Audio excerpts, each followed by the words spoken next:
It was the end of a long week at Evergreen High, and the group of friends, Lucy, Jake, Mia, and Ben, were staying late to finish a group project for history class. The school was eerily quiet as the sun dipped below the horizon, and the dim glow of the fluorescent lights overhead cast long shadows across the empty hallways. The friends had gotten used to working in the school after hours. It wasn't the first time they had stayed late to finish assignments. But tonight, something felt different. The air was colder, and the usual hum of the school seemed to have died down completely. They sat in the corner of the library, papers scattered around them as they worked, each of them too focused on the task at hand to notice how quiet it had become. Ben was the first to hear it, a faint, high-pitched sound, like the echo of a child's giggle. He froze, looking around the library.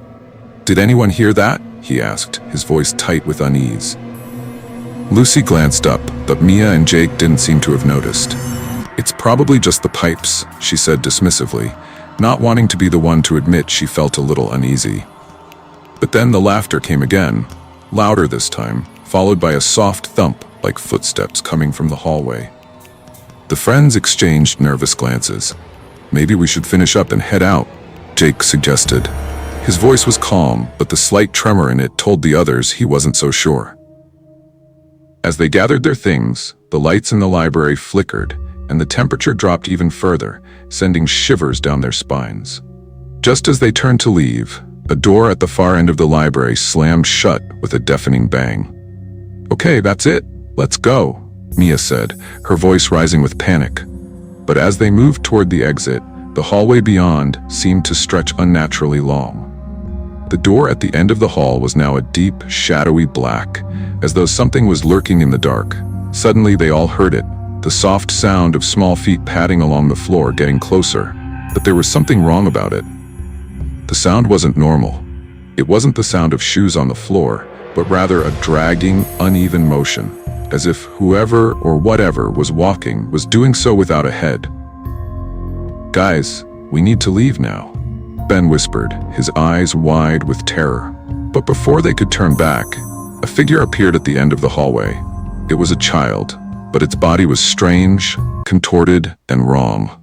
Its tiny arms hung limply by its sides, and its face was entirely absent, just a smooth, featureless surface where a head should have been. The only thing that stood out was the faintest trace of blood, dripping from the neck where its head should have been. The figure floated toward them, its presence overwhelming. The cold air grew unbearable, and the lights flickered again, casting an eerie glow on the walls. The ghostly child seemed to glide closer, its distorted form hovering just inches above the ground. Mia screamed, stumbling back, but Jake grabbed her arm and pulled her toward the exit. "Run! Run!" he yelled. The group dashed toward the door, hearts racing, but as they reached the threshold, the door slammed shut again, trapping them inside.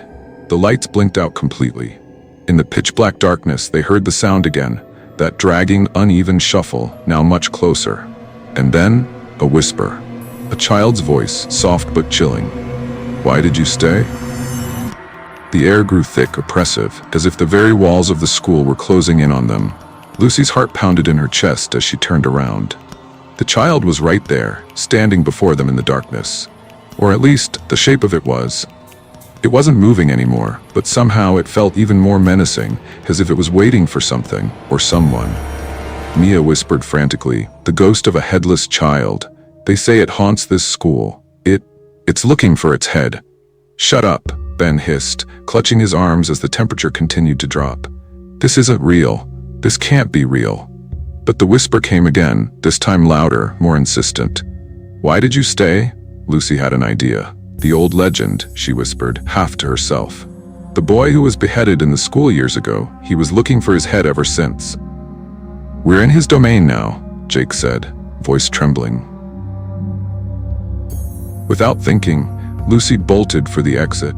The others followed close behind, but the ghostly child followed, its footsteps dragging, closer, closer. Finally, with a burst of energy, Lucy yanked open the heavy doors, and the group stumbled into the cold night air. The lights inside flickered once more, and then went completely dark.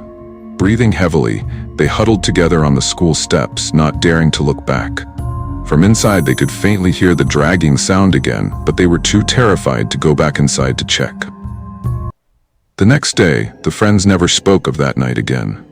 The school, despite its usual bustling atmosphere, felt heavier, as if something lingered in the shadows. And while the lights flickered more often than before, no one ever stayed after dark again. The legend of the Headless Child still haunted Evergreen High, and somewhere in the darkness of the school's long hallways, its search continued.